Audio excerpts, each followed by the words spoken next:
Hey everyone, Chef Leroy here, and welcome to the channel. Anyway, guys, today we're going to use our Joule Sous Vide circulator, but this is the Breville Joule now. I also have the new app for it, the Breville Joule app, on my iPad here. And what we're going to do today, I'm going to do some stew beef. Actually make a meat sauce with tomato sauce. So more like a bolognese in a sense, okay? Well, I don't really have an exact setting on the Joule or Breville Joule circulator. When I'm looking through the apps on here, it doesn't give you an app or information on actual stew meat, on how to, how long to cook it to get it tender, right? So I'm just going to follow one of the recipes off this, off their app. And this one is going to be cooked for 24 hours.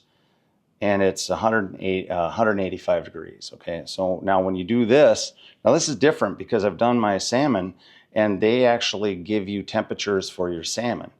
This one is temperature for your water. So it's like the old Joule app that I was using before, but now when you're doing different fish, it seems like, or probably other meats, they're gonna give you a different cooking method. This one, we're gonna just throw it into the pot once it's preheated, and then let it go. And one of the things you want to do if you're going to cook like that for that long a time, first of all, you got to monitor your water, but they also ask you to put plastic wrap over your pot unless you've got a sealed type container that you use. All right, anyway, I'm going to go ahead and start this app up. I'll bring the camera over here so I can show you what that looks like. Okay. So this is the setup right here. I've already bypassed the other parts. I can actually go backwards and show you. So I'm actually using a recipe for brisket, but we're going to just go to next. I'm going to cook it well done. So that's where that comes in. It's going to ask you frozen or fresh. Ours is fresh, of course.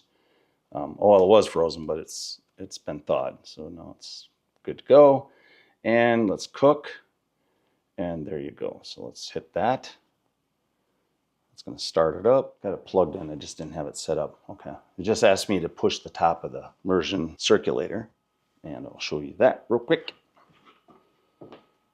So that's it right there. There's my pot, and what you want to do is make sure you put it, I always put it on a pot holder or something on the counter to just protect your counter. Now it already shows you what the water temperature is. You don't need to start out with hot water if you don't want to. It will take longer to get it up to that cook temperature. But if you don't want to use your water heater, and you can start with this here and just go. It does go pretty quick though. But again, it says right on here, it says once the water is preheated, add your food and start the timer. So there you go. I've already got this in a vacuum sealed bag using my Avid Armor chamber vacuum sealer. I use it all the time. I've done so many different things. These bags are perfect for doing a sous vide method. You could just use a Ziploc bag. I use freezer Ziploc bags, generally speaking, but we're going to use the vacuum sealed bag today because we already had it vacuum sealed. Okay, the app says that ready to add food and start timer now. So let's go ahead and put that pot roast in our pot here. Now, what you want to do before you even do this is put your product in the pot and then add the water to get the displacement correct. Okay, because you don't want it obviously to go over the top. So I devised my little cover here with aluminum foil, and I'm going to go ahead and close that up. All right, now that we have it covered, we have it started, make sure you check it in about 6 hours and fill it up with more water if it needs it. It says ready at 10:30 a.m. Monday. So there you go. This is really important, I would say, to make sure you do this. You can use plastic wrap too, but I think foil is better because it's so hot. The other thing I did too is I put a larger tray underneath it to catch condensation. All right, we got it all covered up. I'll see you guys in 24 hours. All right, guys, 24 hours is up on our stew meat. And here it says, Lee's machine timer is complete. So you can name your sous vide circulator. Your food has cooked. You can leave it in the water for 4 more hours. That gives you some leeway, right? in case you're not home or something like that. So finish cooking, and now it stops. Now, telling you something that's really cool about this is that it's not loud. Let's go ahead and take the foil off and pull that up. Set that to the side. And, well, I'll tell you one thing. It's definitely nice and soft. That's pretty amazing. So I'm really excited to try this. So now my next step is to make a sauce, right? I'm going to make a meat sauce with this stew meat. So that's my my next step. So let's go over that and show you how to put it together.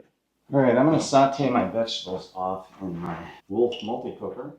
So the recipe is 2 tablespoons of olive oil, 2 cups of red onion diced small, 1 cup of celery diced small, 1.5 cups of carrot diced small, 1 each small to medium sweet bell pepper diced small, 1 tablespoon of minced garlic or 3 small garlic cloves, 1 tablespoon dry oregano, 1 tablespoon of dry basil. Okay, so that's my ingredients that is going into the pot with the tomato product. All right, I'm going to give this tomato product a taste and see what I think of it. Actually, it's pretty good. I almost don't even need that basil and stuff. Wow, that's got really good flavor. You know what I think I'm going to do? I might hold off on the basil and dry oregano. I'm going to saute my vegetables first and get the sauce going in there. And we will determine whether we need that or not. So what you do is throw your root vegetables in first and celery. And we're going to saute that off until the onions become clear. And then we'll add the peppers to it, because otherwise the peppers are just going to overcook. All right, let's go ahead and cut the bag open. My container right here to dump it into. Whee, a lot of juice. Definitely done. Look at this. I mean, this stuff is going to be amazing. But I think I'm going to drain out that liquid. I don't want to leave all that in there. And I might break the meat down just a little bit so it's not clumped up. But let's give it a try. That's pretty good. Yeah, that's really good. All right, well, it worked. So that's about all you need to do right there. So let's go ahead and add that tomato sauce to it, which should be challenging because I don't want to get it all over everything. I know this is a lot of sauce, but you know what? We're going to freeze some of it too.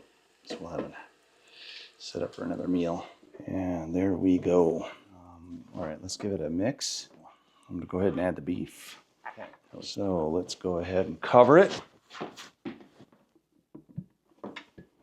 All right, now that we have it covered, we're going to go ahead and set the temperature to low. And I'm going to put it on manual setting and just let it cook. Okay, friends. This sauce has been cooking for 6 hours. Did it have to cook 6 hours? Probably not, because it is an already made sauce.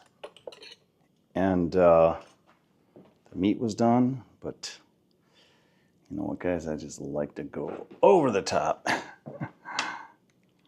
tasted it already a little bit, and it was pretty good. I think it's a little bit on the looser side.